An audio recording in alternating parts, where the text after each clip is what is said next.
Study IQ IAS, अब तैयारी हुई अफोर्डेबल। नमस्कार दोस्तों आज के डेट में किसी भी देश की तरक्की में स्टार्टअप्स का बहुत ज़्यादा महत्व है। आप देखिए भारत का फॉर एग्जांपल लीजिए, कई सारे ऐसे स्टार्टअप्स हैं जिनकी शुरुआत हुई, आगे चलकर वो काफ़ी बड़े बन गए। फॉर एग्जांपल फ्लिपकार्ट ले लीजिए, या फिर अगर हम ओयो रूम्स की बात करें, इसके अलावा क्रेड हो गया, जोमेटो हो गया, इस तरह के बहुत सारे स्टार्टअप्स हैं जो कि काफ़ी सारा रेवेन्यू जनरेट कर रहे हैं। लेकिन देखिए इससे काफ़ी नहीं है, मतलब भारत में अगर हमें और ज़्यादा तरक्की चाहिए, डेवलपमेंट चाहिए, तो और ज़्यादा हमें स्टार्टअप्स को प्रोत्साहित करना पड़ेगा। तो अभी रिसेंटली क्या है, कहीं ना कहीं भारत सरकार रशियन जो मॉडल है उसके बेसिस पर भारत में इस तरह के स्टार्टअप्स को और बूस्ट करना चाहती है। देखो एक चीज़ और है कि कई बार मैं देखता हूं कि स्टार्टअप्स तो आ रहे हैं, संख्या में अगर आप देखोगे तो भारत में भी बहुत सारे स्टार्टअप्स बन रहे हैं, लेकिन ज़रूरी हो जाता है कि वो उनका स्केल कितना है, वो इंपॉर्टेंट है। अब ऐसे होने को तो हर कोई यहाँ पर स्टार्टअप स्टार्ट कर सकता है, लेकिन एक बड़े स्तर पर एक इनोवेटिव माइंड से वो कहीं ना कहीं उसमें भारत सरकार की योगदान की काफ़ी ज़रूरत होगी। तो उसी के बारे में हम डिटेल से चर्चा करेंगे कि यहाँ पर भारत सरकार का मेन एम क्या है, यहाँ पर सिलिकॉन वैली, बहुत सारे सिलिकॉन वैली देश के अंदर हो सकें, ऐसी क्या कोशिश है। काफ़ी कुछ आपको जानने को मिलेगा। चलिए आगे बढ़ते हैं, लेकिन उससे पहले मैं आप सबको बता दूं, आप में से जो भी लोग 2025 की यूपीएससी की तैयारी कर रहे हैं, आप हमारा जो लास्ट प्रतिज्ञा प्लस बैच है जो कि 30 सितंबर से स्टार्ट हो रहा है, इसको ज्वाइन कर सकते हैं। By using the code Ankit live you will also get maximum discount. और ध्यान रखिएगा, अगर आप ये बैच लेते हो और सिर्फ प्रीलिम्स भी अगर आप क्रैक कर लेते हैं, पूरा का पूरा फीस आपको रिफंड कर दिया जाता है। और इसके अलावा अगर आप एमसीक्यूज अटेम्प्ट करना चाहते हैं तो मेरे इंस्टा पेज पर जाइए, वहाँ पर स्टोरीज में जितने भी एमसीक्यूज हैं उसको भी आप अटेम्प्ट कर पाएंगे। चलिए शुरुआत करते हैं और सबसे पहले देखते हैं कि एग्जैक्टली हुआ क्या है। देखिए recently commerce minister Piyush Goyal के द्वारा प्रपोज किया गया है कि देश में एक डेडिकेटेड टाउनशिप होना चाहिए फॉर स्टार्टअप्स इन इंडिया। मतलब कि यहाँ पर एक ऐसा पर्टिकुलर एरिया हो जहाँ पर स्टार्टअप्स आ सकें, अपने आप को इस्टेब्लिश कर सकें और उसी प्रकार से अपने आप को बड़ा भी कर सकें। तो कहीं ना कहीं यहाँ पर एक तरह से जो इकोसिस्टम है उसको बदलाव करने की ज़रूरत है। और इसकी वजह से क्या होगा कि जो इंफ्रास्ट्रक्चर रिसोर्सेज चाहिए स्टार्टअप्स को थ्राइव करने के लिए, वो यहाँ पर पॉसिबल हो पाएगा। तो अब क्वेश्चन यहाँ पर यह है कि ये जो स्टार्टअप टाउनशिप की बात हो रही है ये है क्या।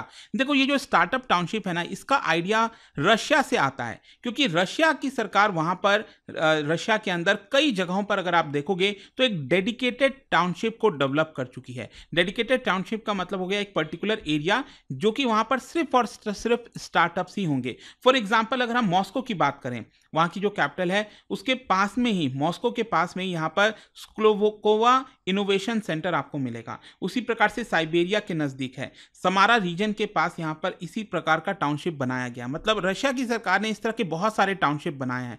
और इसकी वजह से अगर आप देखोगे तो यहाँ पर होता क्या है, कोई भी स्टार्टअप हो अगर उसको डेवलप करना है, अपने आप को चलाना है, तो उनको सरकार के साथ रजिस्टर करना पड़ता है पहले।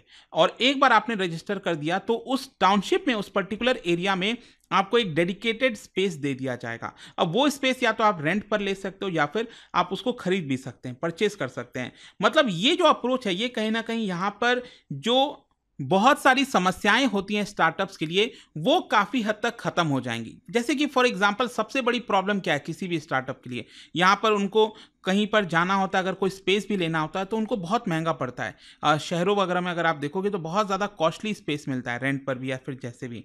तो यहाँ पर ये सारी चीज़ें अफोर्डेबल तरीके से उनको मिल पाओगी। और इसी की वजह से आप देख सकते हैं रशिया के अंदर यहाँ पर जो स्टार्टअप्स हैं उनकी संख्या 21,500 के आसपास पहुँच गई है। खैर यहाँ पर भारत एग्जैक्टली क्या प्लान कर रहा है मैं आपको बताता हूँ।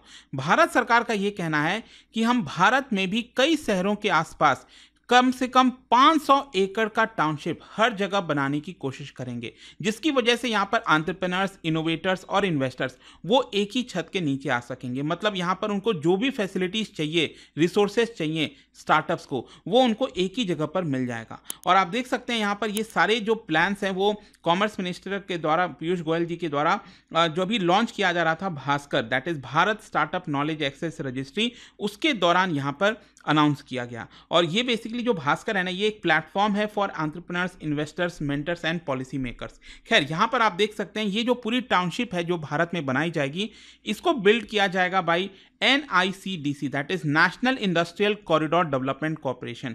और साथ ही साथ गवर्नमेंट ने अप्रूव किया, अभी रिसेंटली आपने सुना होगा, करीब 10 राज्यों के अंदर 12 इंडस्ट्रियल स्मार्ट सिटीज, इसको भी अप्रूवल सरकार ने दे दिया। तो वो उसको एक तरह से और ज़्यादा बूस्ट करेगा।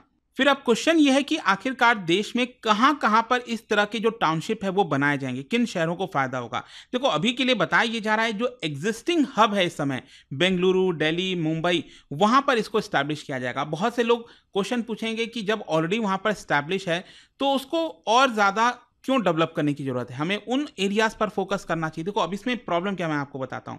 देखो एक तो क्या है ना कि अभी प्रेजेंट में जितने भी बड़े शहरों में अगर आप स्टार्टअप देखोगे तो वो बहुत बिखरे हुए से हैं, वो उनका एक पर्टिकुलर डेडिकेटेड स्पेस नहीं है। तो यहां पर सरकार क्या करना चाहती है, इन शहरों के नजदीक ही यहां पर एक छोटा सा टाउनशिप बना देगी। तो इससे होगा क्या कि जो ऑलरेडी मैच्योर्ड स्टार्टअप है, जैसे बेंगलुरु में बहुत सारे स्टार्टअप्स आपको देखने को मिलेंगे, तो यहां पर जो नए स्टार्टअप्स आएंगे इन टाउनशिप के अंदर और जो ऑलरेडी मैच्योर्ड स्टार्टअप्स हैं शहर में, उन दोनों में अच्छा खासा कोलैबोरेशन हो सकेगा। तो इसकी वजह से स्टार्टअप्स, नए स्टार्टअप्स को काफ़ी मदद हो पाएगी। तो आई होप ये चीज़ आप समझ रहे होगे कि सरकार का मेन मकसद क्या है। खैर यहाँ पर अब क्वेश्चन ये है कि भारत क्या पहला स्टेप लेने वाला है। देखो अभी के लिए क्या है, बताया जा रहा है कि कंसल्टेशन किया जा रहा है by department for the promotion of industry and internal trade. आपने DPIIT के बारे में सुना होगा, ये कॉमर्स मिनिस्ट्री के अंदर आती है।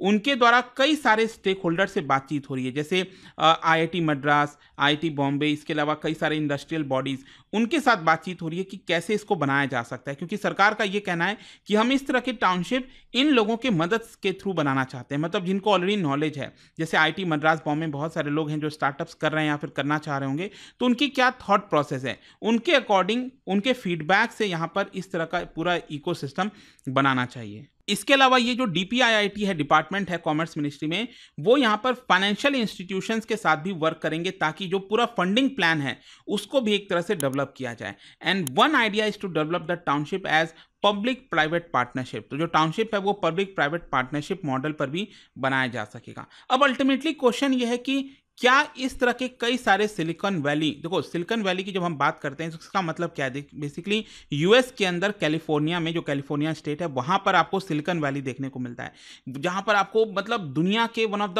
Best, one of the top जितने भी IT कंपनीज हैं वो देखने को मिलते हैं, चाहे गूगल हो गया, एप्पल हो गया, इसके अलावा व्हाट्सएप, इंस्टाग्राम, फेसबुक, इस तरह की जितनी भी चीज़ें हैं वो आपको वहाँ पर देखने को मिलती हैं। तो about 1/3 of tech companies in Silicon Valley are of Indian origin. ये बहुत इंपॉर्टेंट है कि वहाँ पर जो भी आपको स्टार्टअप्स देखने को मिलता है उसमें से ज़्यादातर वो इंडियन ओरिजिन के द्वारा ही एक तरह से डेवलप किया गया है। आप सोच के देखिए, दुनिया की जो फॉर्च्यून 500 कंपनीज है उसमें से जो 16 हैं वो उसको हेड किया जा रहा है बाय इंडियन ओरिजिन CEOs, जो चीफ एग्जीक्यूटिव ऑफिसर्स होते हैं। तो यहाँ पर पोटेंशियल है, और ये जो फॉर्च्यून 500 कंपनीज हैं वो सालाना आप समझिए $1 ट्रिलियन का रेवेन्यू जनरेट करती हैं। तो अगर भारत के लोगों में पोटेंशियल है तो वो चीज़ें भारत को फ़ायदा मिलनी चाहिए।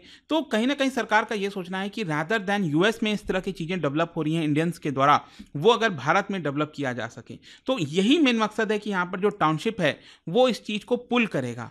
जो स्टार्टअप्स US में खुल रहे हैं और खुल सकते हैं आगे, उसको हम भारत लाना चाहते हैं। खैर अभी तक क्वेश्चन ये है कि यहाँ पर भारत कैसा परफॉर्म कर रहा है स्टार्टअप्स के मामले में। देखो 2016 में आप सबको याद होगा इंडियन गवर्नमेंट ने स्टार्ट किया था स्टार्टअप इंडिया प्रोग्राम, और इसकी वजह से सरकार का ये कहना है कि 1,46,000 जो स्टार्टअप्स हैं वो आपको देखने को मिलता है बिकॉज ऑफ दिस इनिशिएटिव। और सरकार का कहना है कि इस तरह के कई सारे जो प्लेटफॉर्म्स हैं जैसे startup India investors connect portal, इसके अलावा मार्क हो गया नेशनल मेंटरशिप पोर्टल, इसके अलावा startup India showcase, startup India seed fund, इस तरह के बहुत सारे यहाँ पर जो प्लेटफॉर्म्स है सरकार ने लाए हैं, जिसकी वजह से आप देख सकते हैं आज के डेट में भारत दुनिया का 3rd लार्जेस्ट स्टार्टअप इकोसिस्टम बन गया है बिहाइंड US एंड चाइना। लेकिन मैं यहाँ पर एक और चीज़ ये बार बार फिर से कहूँगा, पहले भी जो मैंने कहा था कि भारत में स्टार्टअप्स की अगर आप नंबर्स देखोगे तो काफ़ी सारे हैं, लेकिन सक्सेस रेशियो शायद उतना नहीं है। तो कहीं ना कहीं उस पर और ज़्यादा फोकस करने की ज़रूरत है, और कहीं ना कहीं ये जो टाउनशिप है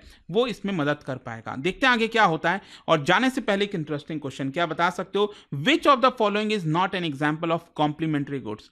इकोनॉमी से रिलेटेड क्वेश्चन है, आपको बताना है। इसका राइट आंसर आप सबको पता है, मेरे इंस्टाग्राम पर तो मिलेगा ही, वहाँ पर अगर आप नहीं हो कोई बात नहीं, टेलीग्राम से ले सकते हैं इसका सही उत्तर। मैं कई सारे जो MCQs हैं वो यहाँ पर स्टोरीज में डालता रहता हूँ। अगर आपको PDF ही तो टेलीग्राम पर आइए, अलग अलग सोशल मीडिया पर आप जुड़ पाओगे। और जैसा मैंने आपको बताया, अगर आप UPSC की तैयारी कर रहे हैं, कोई भी बैच चाहते हैं, you can simply use this code Ankit live to get maximum discount. And I hope की वीडियो आपको पसंद आया होगा। मिलता हूं आपसे next time. Till then thank you very much, see you soon. Study IQ IAS, अब तैयारी हुई अफोर्डेबल।